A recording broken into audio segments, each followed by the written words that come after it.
Antes de seguir con otros asuntos, permítanme que por un momento les hable del Hotel Las Dunas, un lugar mágico enclavado en el corazón de la Costa del Sol, en primera línea de mar, situado en un oasis de armonía y tranquilidad y enfocado en la salud y bienestar de sus huéspedes.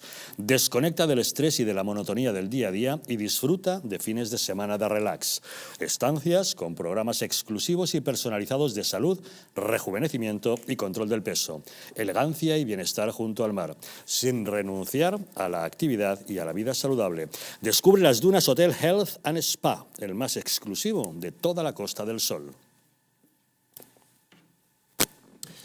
Mientras a los ciudadanos nos fríe a impuestos, Pedro Sánchez se dedica a fomentar la propaganda para engrandecer su propia figura.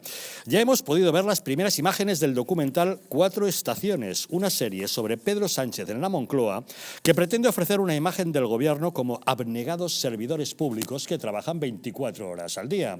El nodo de Sánchez está siendo elaborado por Eduardo Escorial, de la productora Secuoya, y Víctor Martín, de la productora The Pool. Aseguran que se alejan de argumentos puramente políticos o ideológicos, pero es claramente un retrato hagiográfico a mayor gloria de Sánchez. Vean un avance.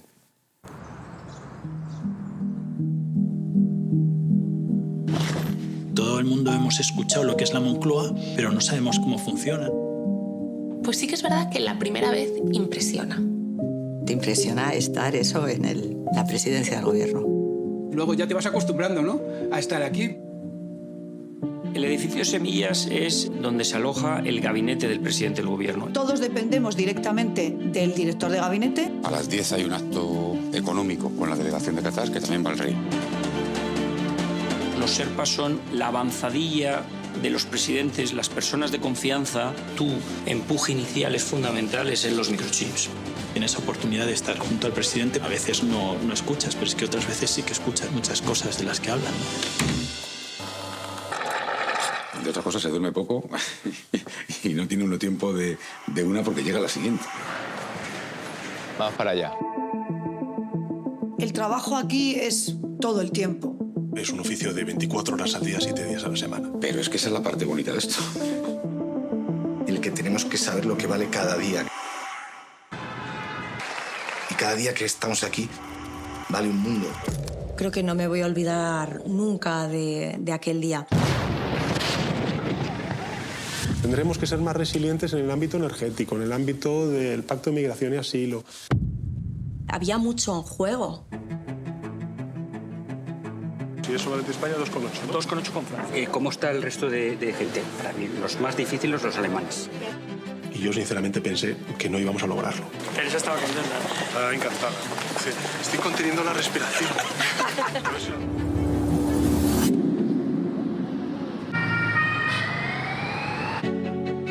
A falta de una semana, estamos donde teníamos que estar. ¿Los reciben? ¿Vienen de ahí?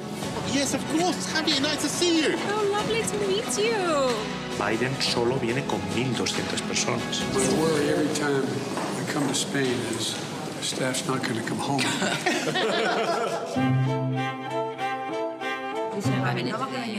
Desayuna, Miquel. Sí, no. Yo quiero aparecer como soy. Seguramente las personas que mejor conoces en tu vida las conoces muy bien también porque las has visto en ámbitos muy privados. Venga, vamos por aquí. ¿Qué tal? Buenos días. ¿Qué les parece? Propaganda pura y dura en vena a mayor gloria del líder, don Mario. Bueno, yo he sentido vergüenza ajena, yo no había visto estas imágenes. Yo he estado 4 años trabajando en Moncloa, yo fui asesor del presidente Aznar. En el famoso edificio Semillas. Yo trabajé en Semillas 4 años y la verdad es que a mí me causa vergüenza lo que acabo de ver. Una vergüenza terrible. Primero porque es verdad que hay muchos profesionales que están trabajando ahí diariamente. Que un presidente del gobierno diga que trabaja 24 horas, 7 días, pues que eres presidente del gobierno de España, hijo mío, ¿qué quieres que te diga? Es que eso no es para hacer un comentario, es que eres presidente de todos nosotros. ¿Usted sabe cuánta gente hay en España que trabaja 24 horas todos los días totalmente, del año? ¿Cuántos autónomos tienen desvelos toda la noche? ¿Cuántos pequeños empresarios? Totalmente. Pero yo creo, a ver, hay grandes profesionales trabajando en Moncloa, excelentes profesionales de protocolo, de seguridad, asesores, auxiliares, documentalistas, gente muy buena de comunicación, pero no tenemos que exhibir esto como un acto de exposición pública a mayor gloria del líder político. Pero dicho eso, vamos a hablar de las cosas serias, porque habéis incurrido en responsabilidad. Esto no es un contrato, lo voy a explicar, voy a intentar que lo explique todo el mundo, porque esto salió publicado en el Boletín Oficial del Estado, el convenio que habéis firmado con las dos productoras hace 3 semanas, un sábado. Salió publicado, que yo por cierto estaba en una boda, me hicieron salir de la boda para analizar el convenio y lo analicé rápidamente, que por algo soy administrativista. Esto no es un contrato para empezar. Es decir, esto no se paga con el presupuesto, que es peor todavía. Es decir, no es que la Secretaría de Presidencia le pague a las dos productoras una cantidad y a cambio el producto se entregue a Moncloa, es peor. A cambio de que se haga el producto audiovisual que habéis visto y que se va a seguir viendo a lo largo del tiempo, las dos productoras tienen derecho a explotar los derechos comerciales de la cinta durante 7 años. Lo van a monetizar durante 7 años. Efectivamente no lo va a emitir Televisión Española, lo van a comercializar en canales privados o en plataformas privadas. Eso para que quede claro que están monetizando la imagen del presidente del Gobierno de España y de todos los empleados. En segundo lugar, porque podéis hacer las cosas bien, porque os habéis metido en un lío de narices.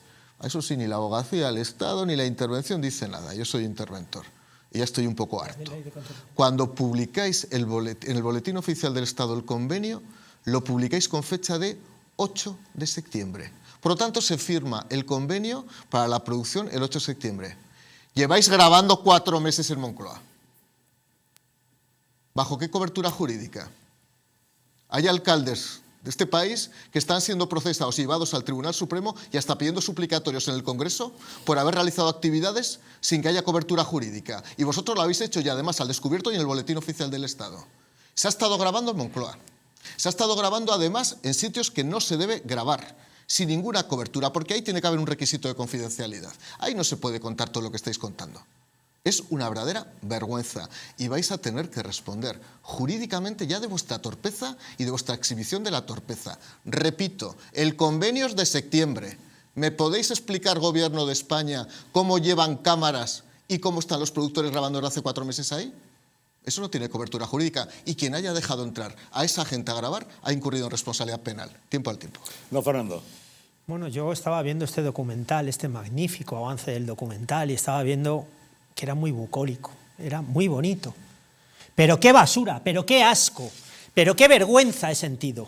Pero esto, tú estabas hablando de cómo lo han contratado, esta basura, es que sientes asco, es que sientes vergüenza, es que te das cuenta que es todo mentira, de la A a la Z, que esta gente lo único que quieren es dinero, dinero y robarnos.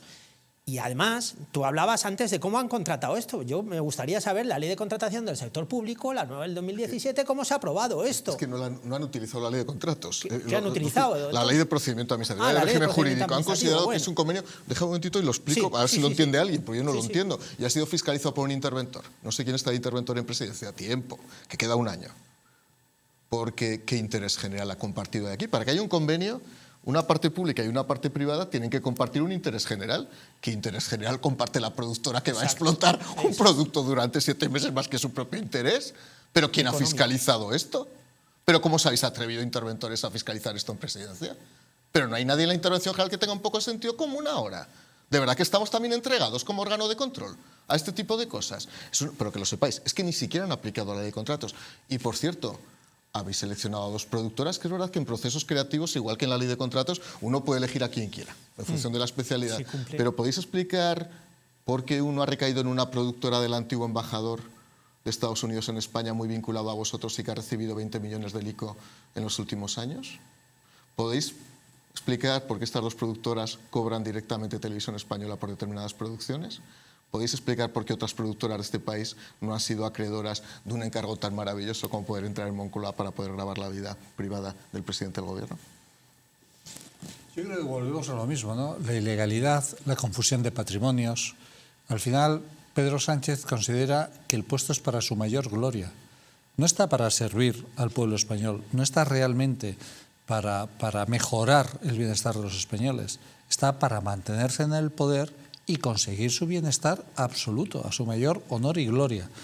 Claro, realmente usar bienes públicos y encima querer darnos pena, porque lo que intenta este documental, yo creo, es como dar una visión humana de alguien que tiene como socio a ETA, a Bildu, darle una visión humana. ¿Por qué? Volvemos a lo mismo, las elecciones están ahí a la vuelta de la esquina, resulta que está viendo que se está desplomando porque es un desastre, además de inútil profesionalmente, pues es que, bueno, es un incapaz, se ha rodeado de la peor gente, en fin, evidentemente las encuestas de intención de voto hoy en día son malas para el PSOE. Entonces, quiere de alguna manera, utilizando recursos públicos, ver cómo lava su imagen y dar una visión humana de alguien que tiene como socio de gobierno a ETA y a los golpistas nacionalistas en Cataluña. Pero ¿qué visión humana me va a dar una persona que tuvo como vicepresidente del gobierno a alguien que incita a la violencia para cazar policías municipales en Madrid y quemar rascabilleras de policías municipales junto a Arnaldo Otegi, un etarra condenado en firme? ¿Pero qué visión humana me va a querer trasladar? Es una manipulación. Ese programa es una manipulación, utilizando bienes públicos, encima sin la cobertura, como muy bien ha explicado Mario, sin la cobertura legal, es decir, saltándose todo. ¿Por qué? Porque es un ególatra.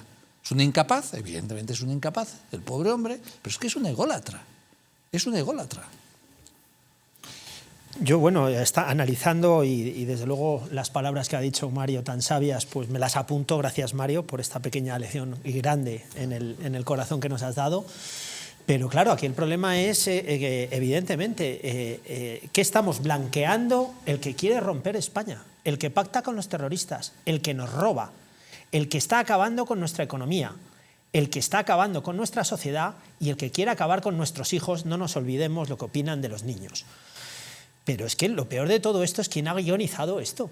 Es que evidentemente están hablando de que no pueden dormir, que es que tienen que trabajar 24 horas los 7 días a la semana. Dios mío, ¿en qué país viven esta gente? Cuando no llegamos a final de mes, cuando todos los meses perdemos dinero y puestos de trabajo, cuando estamos hasta las narices de pagar impuestos y que nuestros impuestos se lo gasten en cuestiones independentistas o en chiringuitos de Irene Montero, etcétera, etcétera, o de la izquierda. Y esto es lo que nos quieren dar a ver en este documental, que yo defino como basura, como asco y como vergüenza. Bueno, en fin, vamos a cambiar de asuntos. Como ustedes saben, en este programa nos gusta apoyar los productos de la tierra. Lo hacemos de manera habitual. Por ese motivo, hoy queremos hablarles de Tierra de Sabor, los vinos y alimentos de calidad castellano-leoneses. Hoy, el vicepresidente de la Junta de Castilla y León, Juan García Gallardo, ha estado en Madrid promocionando estos productos y apoyando la campaña que los supermercados Carrefour han puesto en marcha para su distribución en Madrid.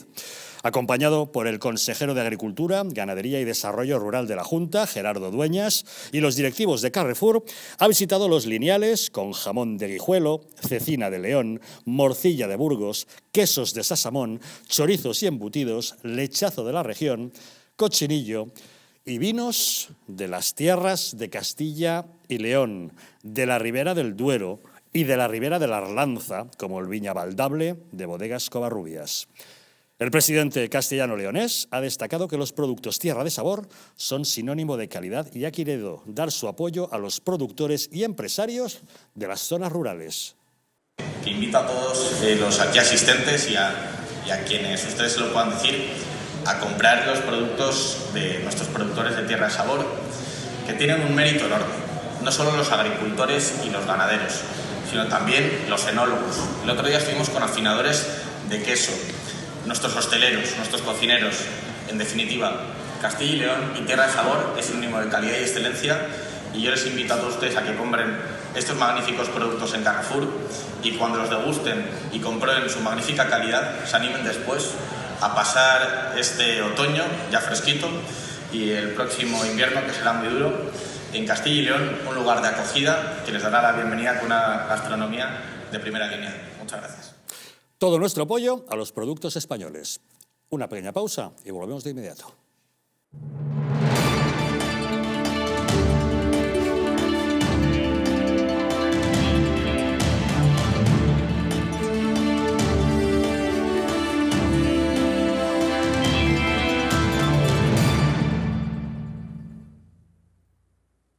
Naturhaus es el mejor método para perder peso de forma saludable y sin pasar hambre.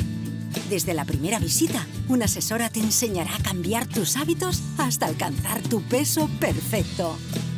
Lo conseguirás gracias a complementos alimenticios a base de extractos naturales y platos deliciosos. Apúntate ya en tu centro Naturhaus más cercano y online a través de naturhaus.es. Naturhaus, 30 años de experiencia en nutrición y dietética. Hotel Las Dunas, un lugar mágico en el corazón de la Costa del Sol. En primera línea de mar, situado en un oasis de armonía, tranquilidad, enfocado en la salud y bienestar de nuestros huéspedes. Desconecta del estrés y la monotonía del día a día. Estancias con programas exclusivos y personalizados de salud, rejuvenecimiento y control del peso. Elegancia y bienestar junto al mar, sin renunciar a la actividad y la vida saludable. Descubre Las Dunas Hotel Health and Spa, el más exclusivo de toda la Costa del Sol.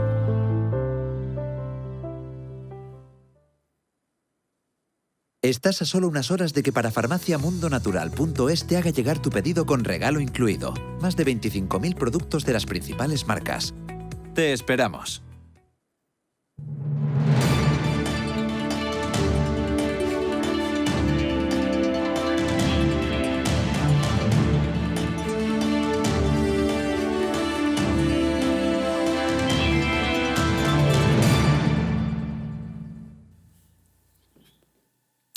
Ya saben ustedes que los profesionales de Naturhaus ayudan a sus clientes a adquirir hábitos alimenticios saludables para que alcancen su peso ideal y mejoren su calidad de vida.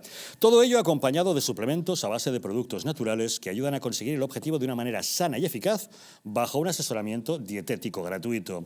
Dispondrás de un programa de citas regular y gratuito con un nutricionista que hará un seguimiento de tu caso de forma permanente. Será tu guía durante todo el proceso para que consigas tu peso saludable y será también tu apoyo emocional.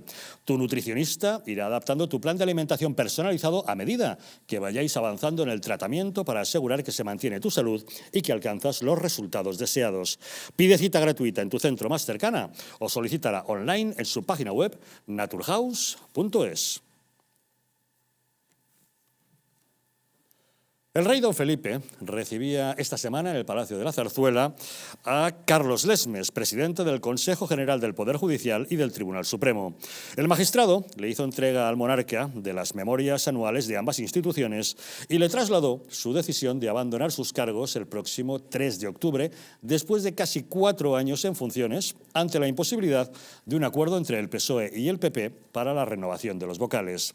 Según ha informado Teresa Gómez en OK Diario, el presidente del Supremo habría aprovechado para pedir al rey que haga uso de sus funciones constitucionales de operación, intermediación y arbitraje y conseguir así una solución al colapso que sufre el Poder Judicial. Tenemos comunicación con Teresa Gómez, ella es periodista de Tribunales de OK Diario. ¿Qué tal, Teresa? Muy buenas noches. ¿Qué tal? Buenas noches. Cuéntanos, ¿qué has podido averiguar de lo que Lesmes le trasladó al rey? Pues a mí lo que me dicen es que, bueno, el miércoles cuando fue a entregarle la memoria anual del Consejo General del Poder Judicial y también del Tribunal Supremo, cuando le fue a entregar estas memorias, pues charlaron a puerta cerrada sobre la situación que afronta ahora mismo el Poder Judicial, ¿no? Entre ellas me dicen que Carlos Lesmes pues le llegó a insinuar no solamente el malestar generalizado en el presidente del Consejo General del Poder Judicial, que ya ha dicho que va a dimitir la semana que viene, sino también le ha pedido que si él puede hacer algo, si puede intermediar. El rey, a partir del artículo 56 de la Constitución española, que dice que el rey es el jefe del Estado, símbolo de unidad y permanencia, y arbitra y modera el funcionamiento regular de las instituciones, a partir de este artículo sí que podría moderar y regular el buen funcionamiento del Poder Judicial, que ahora mismo pues se encuentra funcionando de manera irregular. El Poder Ejecutivo, el Gobierno, lo ha atado de pies y manos, de tal manera que el 25% de las plazas en el Tribunal Supremo ahora mismo están vacantes en el Tribunal Supremo y en la judicatura en general, ¿no? Sí que es cierto que de manera oficial no nos han dicho que han hablado a puerta cerrada, pero a mí de manera extraoficial sí que me han contado que Carlos Lesme le comunicó esto al rey Felipe VI. El rey Felipe VI le escuchó, le dijo que entendía la situación, pero dudo que el monarca vaya a intermediar y vaya a hacer nada, y a mí esto me lo cuentan fuentes judiciales, porque es cierto que la corona ahora mismo también se encuentra en una posición muy débil y no podría intermediar más allá que llamar al presidente del gobierno y al principal líder de la oposición para decirle que intenten ponerse de acuerdo lo antes posible. Es decir, el rey no puede renovar el Consejo General del Poder Judicial, pero sí puede moderar y puede hablar con las partes para que lleve a cabo esta renovación. Aún así, hoy hemos tenido entre hoy y ayer al comisario de Justicia de la Unión Europea y no ha servido prácticamente para nada, no ha hecho nada. Él dice que bueno, que se va con la sensación de que se van a poner de acuerdo, que van a renovar el Consejo General del Poder Judicial, pero tengo la sensación de que es que él no ha entendido bien lo que le han querido transmitir los líderes políticos, porque Pilar Llop, la ministra de Justicia, después de que el comisario europeo dijera que él tiene esperanza de que esto se renovase cuanto antes, la ministra de Justicia lo que nos ha dicho a los periodistas es que ellos se siguen manteniendo igual, en la misma línea, que quieren renovar sin el acuerdo de que en un futuro podrán ser los jueces los que nombren a los propios jueces. Eso por un lado. Si nos preguntamos de quién es la culpa de que el Poder Judicial esté en esta situación, sin lugar a duda la culpa es de los partidos políticos que no se ponen de acuerdo para la renovación. Pero si nos preguntamos de quién es la culpa de por qué el Poder Judicial ahora mismo tiene un 25% menos de sus efectivos, que esto se traslada a los ciudadanos porque las causas que tardaban un año ahora van a tardar 5 años hasta que se repongan esas plazas que estaban vacantes. ¿De quién es la culpa? Sin lugar a duda del Ejecutivo de Pedro Sánchez, porque ha sido el Ejecutivo de Pedro Sánchez quien ha decidido atar de pies y manos al Consejo General del Poder Judicial y quien le ha impedido hacer nombramiento, que realmente para eso está, esa es la función principal y casi única que tiene el Consejo General del Poder Judicial, poder hacer nombramiento en el resto de los órganos del Poder Judicial. Así es, pero sin embargo, Teresa, resulta que desde el PSOE acusan al Partido Popular de estar bloqueando la renovación. Y esto ya viene de la época en la que al frente del Partido Popular estaba Pablo Casado, cuando exigía que se vuelva al sistema antiguo, el anterior al 85, de que fueran los propios jueces los que eligieran a los vocales de su Consejo de Gobierno, ¿no? Eso es. Es cierto, ¿no?, que este problema, como bien acabas de decir, lo llevamos arrastrando desde 1985, cuando se decidió que fueran los partidos políticos quienes eligiesen a los jueces, a los 12 jueces de los 20 que forman parte del Consejo General del Poder Judicial. Eso es verdad. Y de hecho hay quien dice que bueno, que el Partido Popular, cuando estuvo gobernando, por ejemplo en el gobierno de Mariano Rajoy, esto lo podría haber cambiado, ¿no?, sin ir más lejos. El gobierno de Mariano Rajoy podría haber pues cambiado la situación para que fuesen los jueces los que nombrasen a los jueces. Pero ahora mismo la situación incluso es más grave, ¿no? Porque si Europa en el año 2015 nos decía que nuestro modelo de judicial no reflejaba la garantía de independencia suficiente, unos años después, en el año 2021, esa visión incluso se ha llegado a incrementar aún más. Por lo tanto, ahora es más grave la situación y es más urgente que se cambie el sistema de elección de los jueces. A mí lo que más me llama la atención es que no es que el gobierno de Pedro Sánchez no quiera renovar el Consejo General del Poder Judicial si no se cambia el modelo de elección de los jueces, es que ni siquiera quiere pactarlo para un futuro, que es lo que no nos podemos llegar a o yo por lo menos no llego a entender por qué no pactan este Consejo General del Poder Judicial, como lo han hecho en anteriores ocasiones, con la promesa de que en el futuro el próximo presidente del gobierno, el próximo Poder Ejecutivo, deberá hacerlo a través de una nueva ley, que sean los jueces los que nombren a los propios jueces, entre otras cosas porque, mira, el Consejo General del Poder Judicial actualmente, de los 5.000 jueces que hay en España, solo la mitad están asociados, ¿no?, a una asociación de jueces. Bueno, pues de la mitad, de los 2.500, de esos casi todos forman parte de la asociación, la APM, la Asociación para la Magistratura, y solo el 8% de los jueces, una parte minoritaria, forman parte de la Asociación Progresista, la Asociación de Juezas y Jueces para la Democracia, esa liderada por la juez podemita Victoria Rosell. En cambio, en el Consejo General del Poder Judicial tienen una representación del 50%. ¿Cómo es posible que una asociación que solamente representa al 8% de la carrera judicial, en el órgano de gobierno de los jueces represente el 50%, ¿no? Por eso es el interés de la izquierda de que sean los jueces los que nombran a los propios jueces, porque de esa manera ellos, que no tienen una representación minoritaria en el órgano de gobierno de los jueces, podrán tener una mayor representación. Bueno, pues por eso, porque en vez de nombraros los propios jueces, con su representatividad en los colegios, los nombran los políticos. En fin, un último detalle. El comisario europeo se ha ido, cuando ha dicho aquí en España al gobierno que hay que reformar la justicia, ¿se ha ido de España consciente de que no le han hecho ni caso? No sé si él tiene esa sensación, porque él a la prensa lo que nos ha transmitido es que él tiene la sensación de que va a haber una renovación inmediata. Pero es cierto que luego la prensa hemos hablado con los diferentes partidos políticos, tanto con el Partido Popular como con el Partido Socialista, y ellos siguen en la misma posición de que el Partido Socialista solamente opta por renovar si son los partidos políticos los que nombran a los jueces y sin acuerdo para el futuro, y el Partido Popular solamente opta por renovar si hay un acuerdo para el futuro de que sean los jueces los que nombren a los propios jueces. Por el momento también Carlos Les me dice que él, si no se renueva o si no hay acuerdo para renovación del Consejo, él va a dimitir la semana que viene. Ahí tengo yo mis serias dudas sobre si él va a dimitir o no, y el bloque conservador del Consejo General del Poder Judicial por el momento se mantiene firme y no va a apoyar ese asalto del presidente del gobierno, del Pedro Sánchez, ese asalto al Tribunal Constitucional, y por lo tanto no se va a renovar por el momento el Tribunal Constitucional. Por tanto, la visita del comisario europeo creo que no ha servido absolutamente para nada, porque estamos igual que hace una semana. Pues veremos lo que ocurre. Teresa Gómez, periodista de Tribunales de OK Diario, gracias como siempre por acompañarnos en Los Intocables. Muchísimas gracias. Un saludo. Don Fernando, ¿cómo lo ve usted? Bueno, en principio que es una ley infame lo que está haciendo el Partido Socialista, ¿no? Otra vez por procedimiento de urgencia.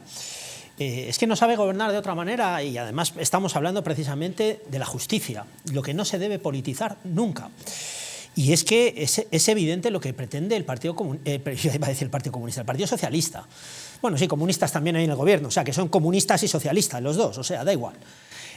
Lo que quieren es el Consejo General del Poder Judicial y el Tribunal Constitucional. Es que no se les puede permitir, no se les debe permitir. Es la Ley Orgánica 4 de 2021, donde determina también que previo informe del Consejo de Estado y del Consejo General del Poder Judicial, dichos informes vinculantes, repito, vinculantes, se puede determinar qué es lo que se tendría que hacer. Pero es que evidentemente el Consejo General del Poder Judicial, por propia definición, puede seguir gobernando itinere, nombrando los presidentes de sala y los magistrados de nuestro Tribunal Supremo, de nuestro Tribunal Superior de Justicia y de la Audiencia Nacional. Si es que no hay absolutamente ningún problema, lo que no se puede permitir bajo ningún concepto es que el Consejo General del Poder Judicial, cuestión que hace muy bien con los recursos que ha puesto muy bien el Partido Popular y Vox directamente a esta ley indecente, y yo me atrevería a decir arbitraria y parcial y absolutamente caciquil, es maniatar el Consejo General del Poder Judicial porque detrás viene el Tribunal Constitucional. Y esa es la verdad. Y eso es lo que hay que decir. Y el problema, evidentemente, no es que el gobierno de los jueces tenga que renovarse por renovarse. No, es que no puede caer en manos de esta gente, porque va a caer en manos el Tribunal Constitucional y el Consejo General del Poder Judicial de la izquierda. Yo creo que lo que está aquí en juego claramente es la independencia del Poder Judicial. Lo que está en juego es la separación de poderes. Lo que está en juego al final es la libertad del pueblo español. Porque si tomas el Consejo del Poder Judicial y efectivamente lo que tienen en vista es el Tribunal Constitucional, a partir de ahí podrán manipular absolutamente todo. Tened en cuenta que lo hemos estado viendo en otros momentos de este programa. ¿Quiénes son los socios del Partido Socialista? ETA, golpistas catalanes. El vicepresidente haciendo apología de la violencia y haciendo apología de cazar policías municipales en Madrid, porque evidentemente buscan la ley y el orden y protegen la ley y el orden los policías municipales, e Isa Serra y todos los comunistas y socialistas que hoy gobiernan evidentemente se quieren saltar la ley y el orden. Si a esta gente encima toman el Poder Judicial, pues evidentemente el peligro para la libertad del pueblo español es enorme. Lo que está en juego es algo muy serio. Y vuelvo a insistir, no son bravuconadas, no son declaraciones histriónicas. No, son declaraciones muy graves que lo que indican es que este gobierno de Pedro Sánchez, además de tener socios que están en procesos judiciales, realmente quiere tomar el Poder Judicial y acabar con la libertad del pueblo español, perpetuarse. Don Mario. Bueno, primero voy a empezar con una sorpresa, y lo digo por el presidente del Consejo General del Poder Judicial.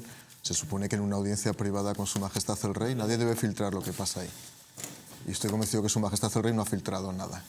Yo no voy a dudar, evidentemente, de la información de OK Diario, pero desde luego que se haya tenido conocimiento de lo que se ha dicho oficial o extraoficialmente, yo he asistido a muchas audiencias, me parece de una gravedad absoluta. Eso para empezar. Creo que la información de OK Diario es la intención que tenía Lesmes a la hora de ir a visitar al monarca. Ella ha dicho que es lo que dijo en la conversación previa a la audiencia. Yo digo lo que ha dicho ella. Correcto. Lo que ha dicho ella es que forma parte de una conversación. Por tanto, cuidado con lo que se dice.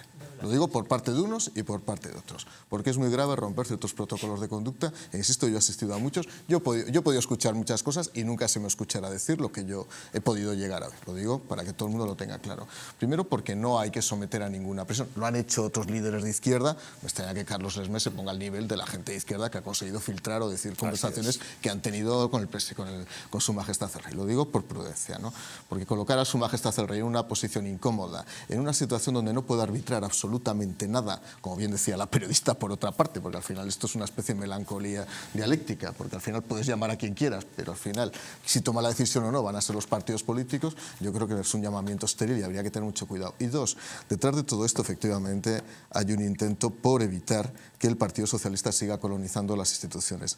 Hay varios fallos del Tribunal Constitucional que están pendientes y que son importantísimos. Algunos afectan al núcleo vital, al núcleo de la vida, otros afectan a las propias relaciones institucionales, otros afectan a la legitimidad de algunas decisiones que se tomaron a lo largo de la pandemia. Y ahí es verdad que son recursos constitucionales que presentó Vox, efectivamente, que fueron aceptados y que en algunos casos ya sabemos cuál va a ser el alcance o cuál ha sido el alcance de los pronunciamientos, ¿no?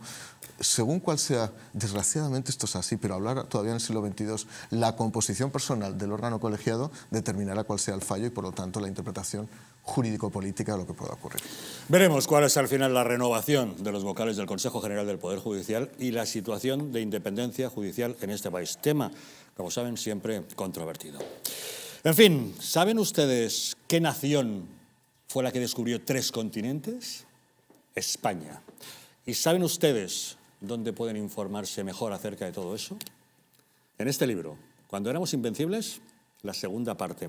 El próximo martes, que es día 4, en el Real Casino de Madrid, en la calle de Alcalá, en el número 15, nuestro compañero Jesús Ángel Rojo presenta este libro. Cuando éramos invencibles 2, Dueños del Mundo. Unas historias que creo que todos los españoles debemos conocer, valorar y difundir. Por eso es de agradecer que él se dedique a difundirlas. Don Jesús Ángel Rojo, muy buenas noches. Buenas noches, Javier, ¿cómo estás? Enhorabuena por este nuevo libro, que es ya el 4 de esta saga, el segundo de Cuando éramos invencibles, y que han marcado ya toda una saga y todo un clásico en lo que es historia española. Totalmente, digamos que esta es la trilogía de Cuando éramos invencibles 1, Los Invencibles de América, y esta es la tercera, y era un paso más, ¿no? Porque habíamos descubierto gran parte de la historia de España en Europa, de sus grandes gestas, en América. Y aparte de que también hablan de grandes gestas, tanto en América como en Europa, pero había un vacío muy grande que fue la gran gesta que hizo España en el Océano Pacífico. Esa gesta que le hizo prácticamente dominar el Océano Pacífico durante 200 años. Eso es muy importante porque nuestros enemigos ni siquiera conocían las rutas ni del galeón de Manila, ni por ejemplo dónde estaba las Islas Hawái o dónde estaba Australia, que la descubrieron los españoles 200 años antes que llegara el falsante de Cook, o Nueva Zelanda, etcétera, ¿no? Y lo que trata del libro es sobre todo de sacar eso a la luz, ¿no? De denunciar primero el primer acto de espionaje, el gran acto de espionaje y de destrucción cultural, el mayor acto de espionaje, de destrucción cultural de la historia que hicieron los británicos, intentando eliminar todo lo que hicieron los españoles en el Pacífico, y sobre todo reivindicar a la gran gesta de España, que la historiografía mundial se la ha quitado, que ha descubierto 3 continentes. No hemos descubierto uno, sino 3, que es la Antártida, Australia y lo que es América. El Pacífico, al que le llamaban el lago español. Fíjese usted si realmente estaba reconocida la presencia española allí, el descubrimiento de ese océano, ¿no? Exactamente, es que estamos hablando, empezando por la vuelta al mundo, que es una gesta únicamente española. La primera globalización mundial. Totalmente. Un proyecto y una aventura española, absolutamente. Totalmente, o sea, hablan de Fernando Magallanes, sí, que era de origen portugués, pero al servicio de la corona española, y que había renegado de Portugal, de su nacionalidad en aquel momento, desde el punto de vista jurídico, que Portugal hizo todo lo posible para evitar esa gran expedición, y además que fue terminada por un español como fue Elcano, ¿no? Empezando desde esa gran gesta que es única, que yo creo que es importante recordar, hasta terminando de las grandes expediciones de Malaspina, ya en el siglo XIX, podemos encontrar pues multitud de islas en el Pacífico que tienen nombres españoles, como la isla de Guadalcanal, que por ejemplo se hizo la famosa batalla de Guadalcanal, o Australia, se llama Australia porque era la tierra de los Austrias, no por otra cosa, que eso también nos han quitado la gesta, ¿no? Entonces, ¿qué es lo que tenemos que descubrir aquí? Decirle a los españoles que un pueblo que reniega de su cultura, sobre todo de su historia, es un pueblo huérfano y es un pueblo condenado a la autoliquidación. Y desgraciadamente es lo que están haciendo con nosotros, intentar destruir nuestro pasado para intentar destruir nuestra propia nación. Y eso lo están utilizando elementos o pensamientos marxistas o nacionalistas que tratan de desfigurar la historia de España para destruir la propia España. Por eso es importante que se conozcan estas grandes gestas, no solo lo que se hizo en el Pacífico. Por ejemplo, en el libro hablamos del Tercio de Sarmiento y la gran gesta de Castelnuovo, cómo se enfrentaron 3.000 soldados españoles contra 67.000 soldados maometanos, en este caso turcos, en una gesta sin precedentes.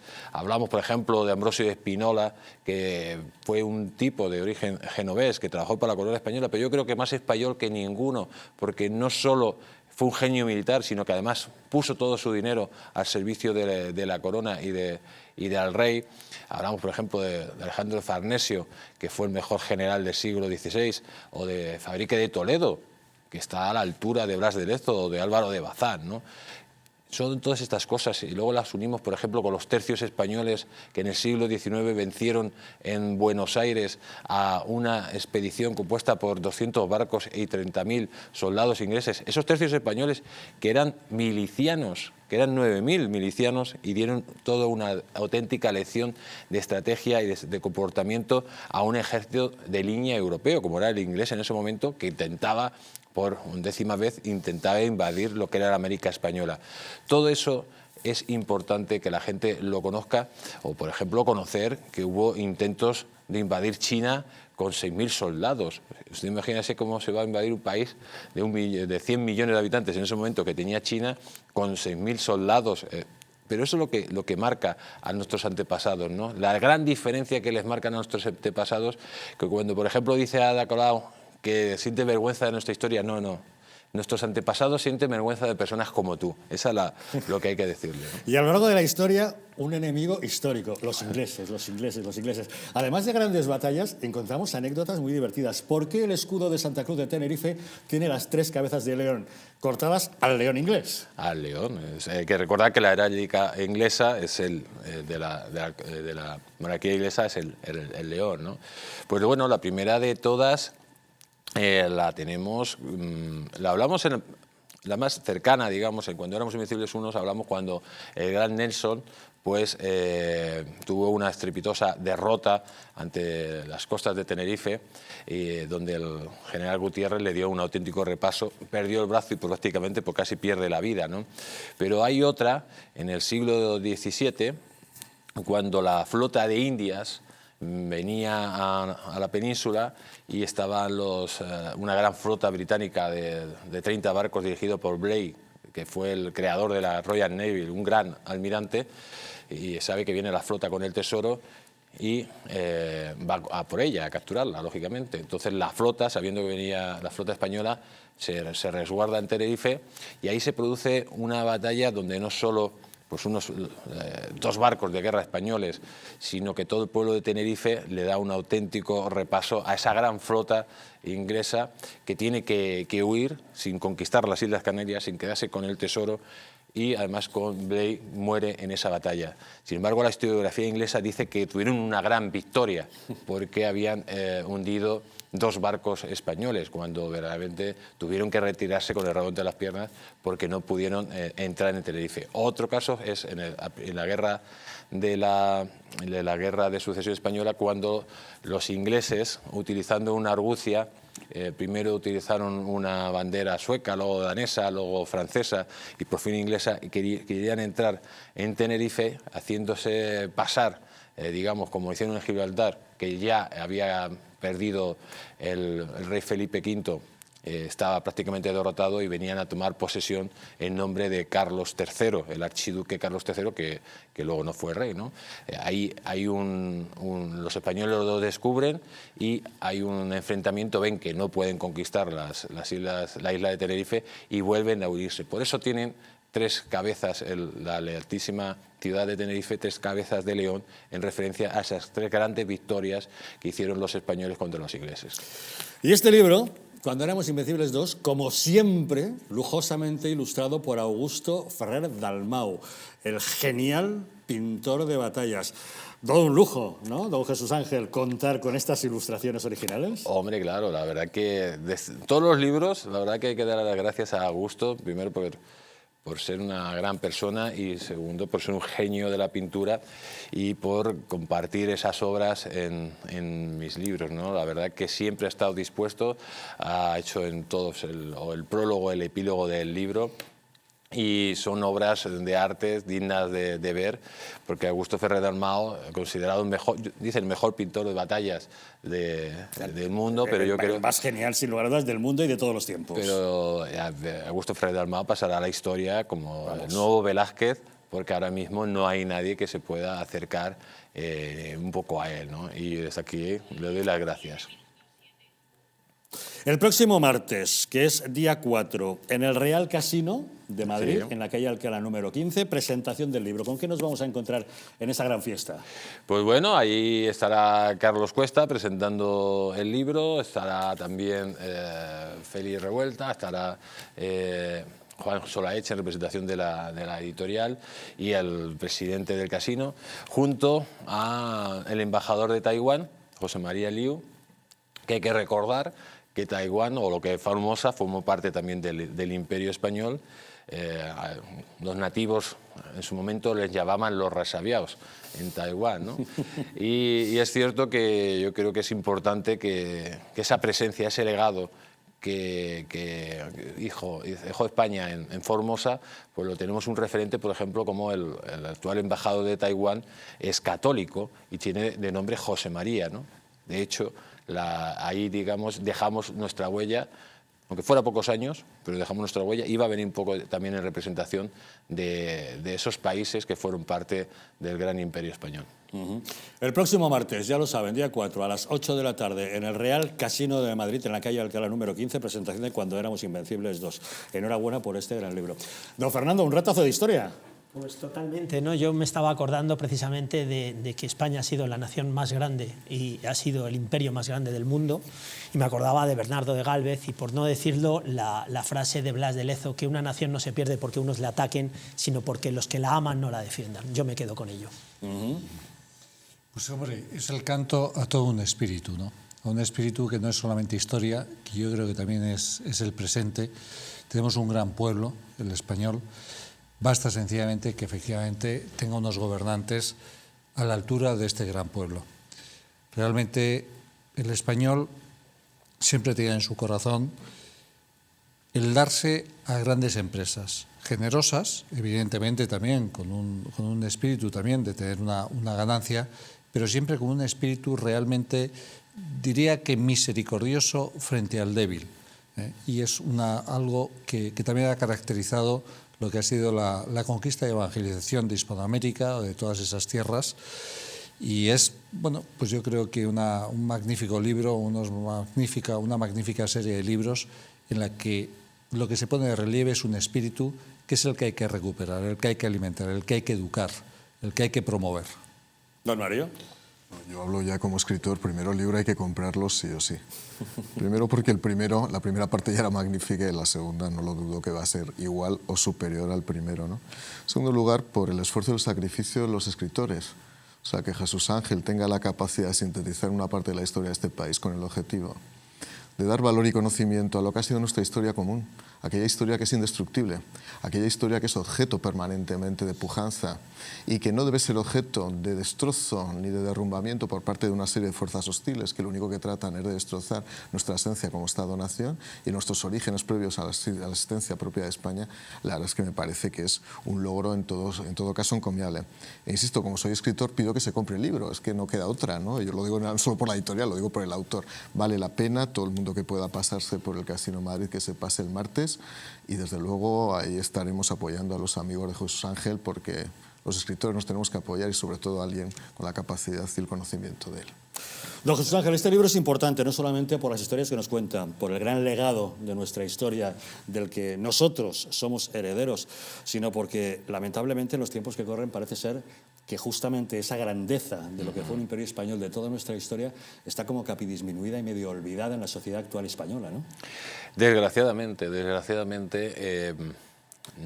hemos sido incapaces, tenemos una educación que es incapaz de enseñar a los niños que España ha sido el primer imperio global de la historia.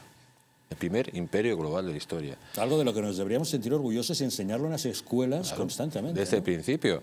Parece que es una burla cuando se dice el imperio español nunca se ponía el sol, con Felipe II, ¿no? ¿Qué es lo que quiero decir con esto?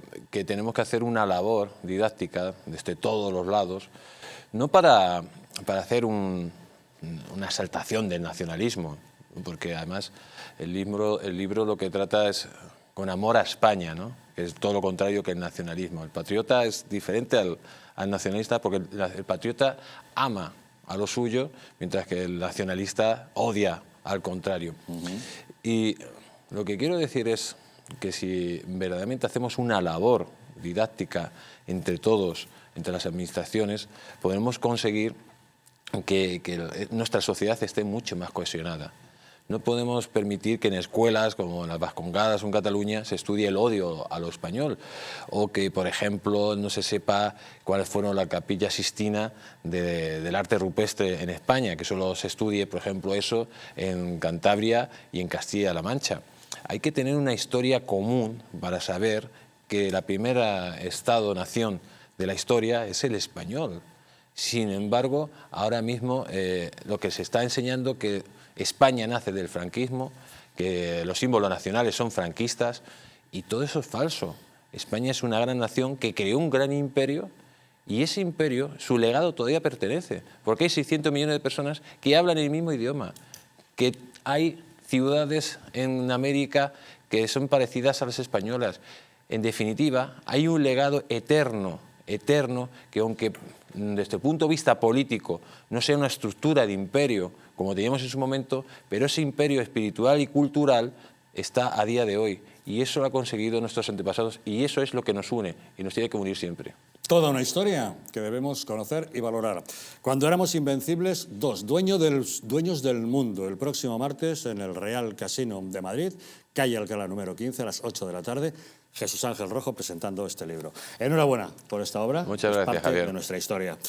Don Fernando Martínez Dalmau, muchas gracias por habernos acompañado. A vosotros, como siempre. Gracias, Juan de Dios Dávila, por haber estado con nosotros. Gracias a vosotros. Muchas gracias, Mario Garcés, por acompañarnos. Mucha suerte. Muchas gracias. Mucha suerte, ¿verdad? No, Jesús Ángel Rojo, muchísimas gracias por habernos acompañado. Muchísimas gracias y desearte mucha suerte en tu nuevo proyecto. Decir que ha sido un orgullo tenerte aquí en la televisión de la Resistencia, que has trabajado siempre bien con nosotros y te deseamos muchísimos éxitos en tu nuevo proyecto y larga vida. Muchas gracias. Hemos construido esto con mucho esfuerzo, con mucho cariño, con mucha ilusión, porque es un proyecto que tiene futuro y al que seguramente tendremos ocasión de volver en algún momento, de entrelazar nuestros caminos profesionales. Seguramente. Nosotros nos despedimos. No se vayan lejos, que hoy también les dejo con la película esta noche, Santos y Soldados, un drama bélico que nos traslada a 1944, cuando un grupo de prisioneros estadounidenses huyen de un campo de concentración nazi. Se refugian en los Montes Nevados y ahí se encuentran con un piloto británico que resulta que tiene información que tiene que llevar al cuartel general aliado. Decidirán ayudarle, pero para eso hay que atravesar las líneas enemigas. No se pierdan la película. Yo me despido de todos ustedes. Espero reencontrarles en nuestros próximos desafíos profesionales. Que sean